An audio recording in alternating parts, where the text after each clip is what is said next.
today's video. And in today's video, I'll be doing a 2024 election prediction between Kamala Harris and Don Jr., or Donald Trump Jr., Donald Trump's son. I'm going to go get started immediately by labeling all of Harris's safe states: Washington, Oregon, California, not Nevada. Nevada's not a safe state. Colorado is going to be safe.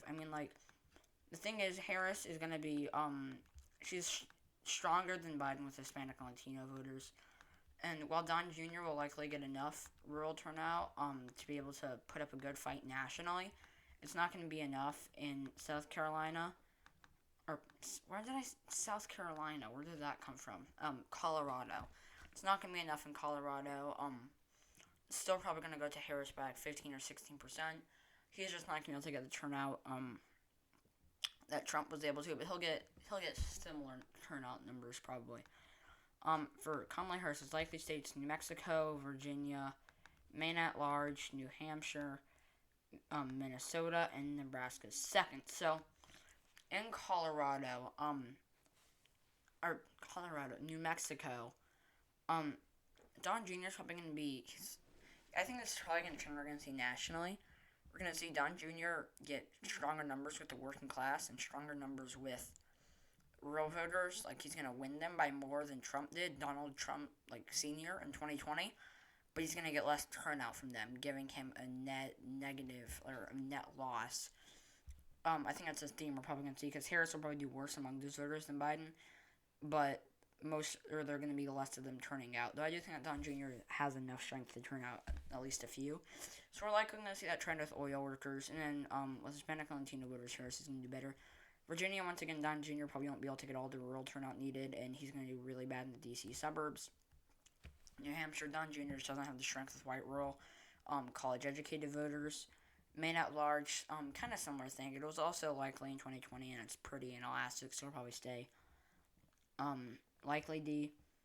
In Minnesota, I say inelastic. To be fair, it did vote blue very narrowly in 2016, but still.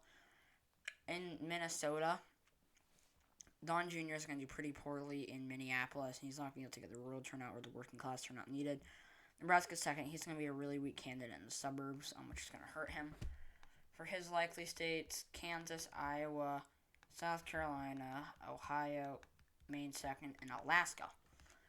So, in Alaska, we're going to see more and more Native American voters turn out, and it's going to hurt Don Jr. We're also going to once again see that same thing happen with oil workers, probably giving it to him by 8 or 7%. In Kansas, same thing with the rural vote, and Harris is probably going to be better in the suburbs, probably giving it to Don Jr. by 13 or 12%. Iowa, Ohio, Maine second. He's not going to be able to retain all the rural turnout, and in Ohio's case, working class turnout that Trump did, he's not going to be able to retain that turnout, but he'll probably do pretty well with the voters that do turn out, probably giving him a 6 or 7% margin of victory. South Carolina, Harris is going to do probably pretty well with the black vote, and Don Jr. once again won't be able to get a whole load of rural turnout. Nebraska's first. Is it going to let me? Okay. There it is. Nebraska's first. She's just going to be worse with the rural vote, worse with the suburban vote, and not be able to get enough rural turnout. For Harris's lean states: Nevada, Arizona, Georgia, and Michigan. So, in Nevada, that actually looks, I don't know why I just thought this, but this lean, likely, safe, that just looks kind of pretty right there, the colors. But in Nevada, Don Jr. once again won't be able to have the same rural turnout that Trump did. And Harris is probably going to do better with the Hispanic and Latino vote. Arizona, she's probably going to do better in the suburbs. Don Jr., I think, is a pretty poor candidate for Arizona suburbs, especially as they're going to probably continue to shift to the left. And he's worse for traditional Republicans. And, Harris isn't exactly amazing for traditional Republicans, but Don Jr. is pretty bad. Some of them just may not turn out, lowering their vote share. While we're also going to likely see Harris do better with Hispanic and Latino voters. Georgia, once again, Don Jr. is not going to be able to get the rural turnout. She's going to do better in Atlanta, and she's going to do better in Atlanta's suburbs. Michigan, she's going to probably do pretty well in Detroit, and we're going to see enough working class voters to shift away from her for her to be able to, I don't want to say a net loss, because it could not be, there's a potential where it's not a net loss. It'll probably be similar to Biden, because we're going to see less working class voters turn out, where they're probably going to favor Don Jr. by more, so it's hard. So it's gonna probably be very similar to 2020 in Michigan. For Don Jr.'s lean states, Texas is the only one, actually. Yeah, Texas is the only lean state for Don Jr. So in Texas, he's going to get worse rural turnout, and he's not going to get the strength of Hispanic and Latino voters that Trump saw. He's also not going to be able to do as well in the suburbs, probably giving him like the loss by like 3%. Now the tilt states, honestly, other than Florida, I think that most of these could maybe go both ways. Pennsylvania is probably the next least likely. But these two, Wisconsin and North Carolina, can really go both ways. But I'm going to give them both to Don Jr. They're hard calls.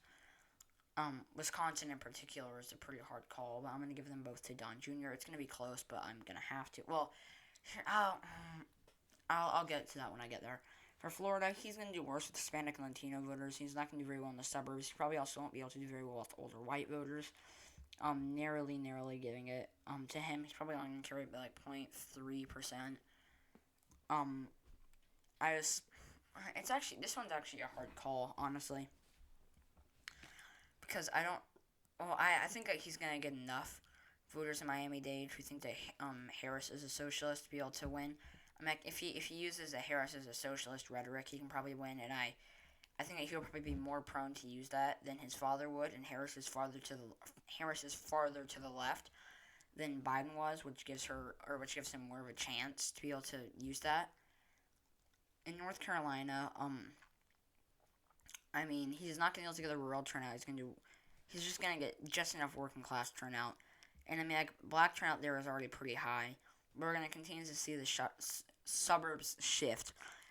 He's going to narrowly carry. It's going to be incredibly close. It could really go to Harris. It's going to be an incredibly close race. I would say maybe a toss-up. I mean, like, it would be hard, but I'm going to narrowly give it to Don Jr. Pennsylvania, he's not going to be able to get the rural turnout that he got. And Harris is going to do pretty well in the Philly area. I mean, he's just going to do better with rural voters. I'm actually going to give it to Harris lean. It's a hard call. I mean, like, it is. Because, I mean, like, we're going to see him probably do, like, actually, in Pennsylvania, the suburbs there, or the rural areas, they're already pretty red, and Don Jr. may have maxed out his support. So he's probably just going to get less turnout. And, I mean, like, with the working class, Harris will probably do worse.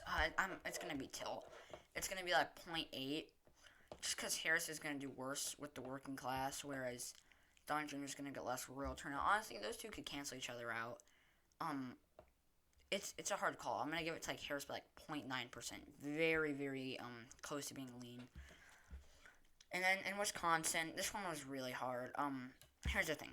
Let's start off with the basics. It was 0.6 for Biden.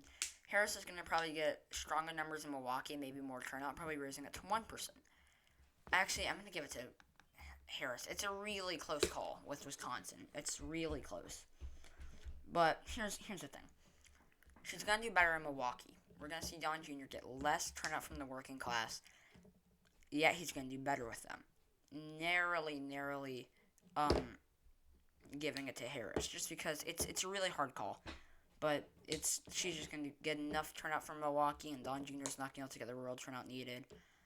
Once again, Pennsylvania could easily be lean. It's probably going to, these states are, like, North Carolina and Wisconsin. Why did I had my mouse on North Carolina when I said, or Wisconsin when I said North Carolina, and vice versa, I think, but whatever.